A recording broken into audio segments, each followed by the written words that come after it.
भौतिकी की दुनिया नियमों से भरी हुई है, पर क्या हो अगर एक ऐसा नियम हो जो इन सभी नियमों को ही चेक कर सके।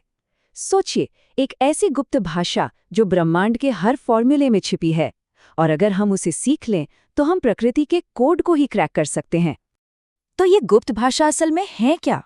सच कहूं तो ये एक सुपर पावर है। जरा सोचिए, कोई बहुत ही मुश्किल सा फिजिक्स का समीकरण सामने हो और उसे देखते ही 1 सेकंड में बता दिया जाए कि ये गलत है, वो भी बिना किसी लंबी चौड़ी कैलकुलेशन के। सुनने में तो नामुमकिन लगता है ना? पर आइए, आज इसी सुपर पावर को अनलॉक करते हैं। ठीक है, तो इस सुपर पावर तक पहुंचना है तो शुरुआत बिल्कुल बेसिक से करनी होगी, एकदम जीरो से। तो सवाल यह है कि विज्ञान की दुनिया में वो कौन सी चीजें हैं जिन्हें हम सच में माप सकते हैं, मतलब जिन्हें हम कोई नंबर दे सकते हैं। फिजिक्स में ऐसी किसी भी चीज को जिसे एक नंबर और एक यूनिट में नापा जा सके, उसे हम भौतिक राशि या फिजिकल क्वांटिटीज कहते हैं। जैसे स्क्रीन की लंबाई, हमारे फोन का वजन, या फिर 2 पलों के बीच का वक्त। ये सब फिजिकल क्वांटिटीज हैं। और ये फर्क यहाँ और भी साफ हो जाता है। देखिए, एक तरफ है लंबाई और वजन, जिन्हें हम एकदम सटीक नाप सकते हैं, और दूसरी तरफ खुशी, दुख, इन्हें हम महसूस तो कर सकते हैं बिल्कुल, पर क्या हम कह सकते हैं कि कोई 5 किलो खुश है या 10 मीटर दुखी? नहीं ना, ये सुनने में ही अजीब लगता है। विज्ञान को ऐसी ही चीजें चाहिए जिनसे वो नंबरों की भाषा में बात कर सके।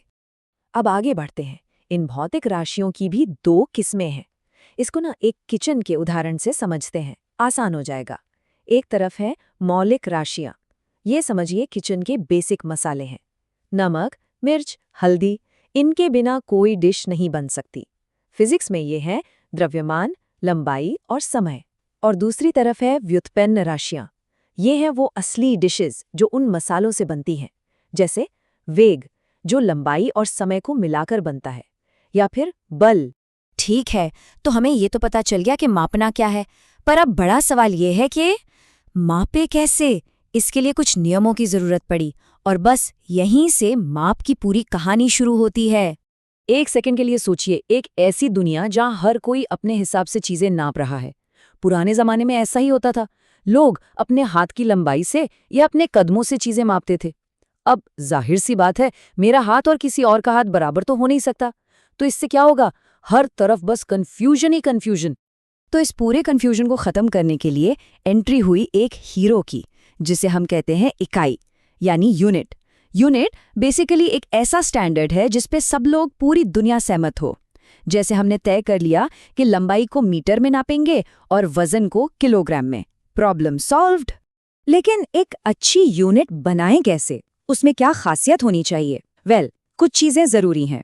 1, उसका आकार बहुत बड़ा या बहुत छोटा ना हो। 2, उसे दुनिया में कहीं भी दोबारा आसानी से बनाया जा सके। 3, वो वक्त के साथ बदले नहीं।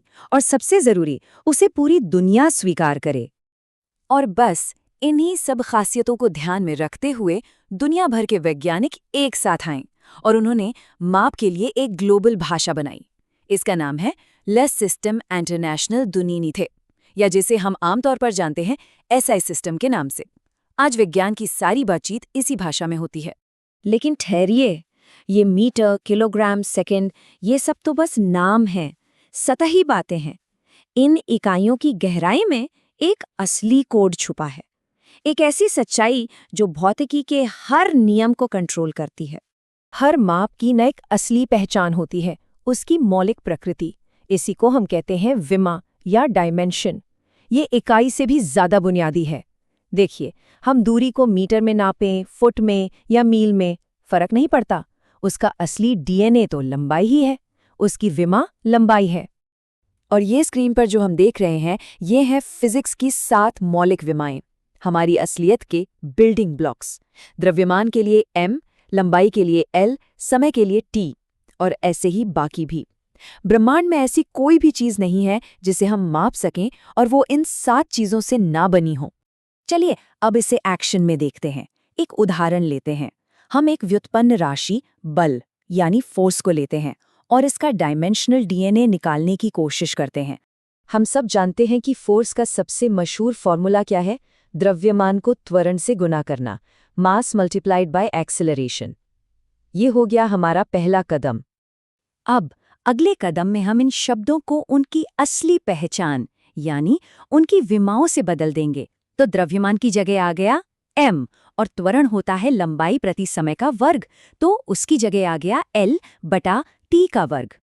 और बस जब हम इसे सरल करते हैं तो हमें मिल जाता है बल का विमीय सूत्र mLT-2। यही है फोर्स का डीएनए।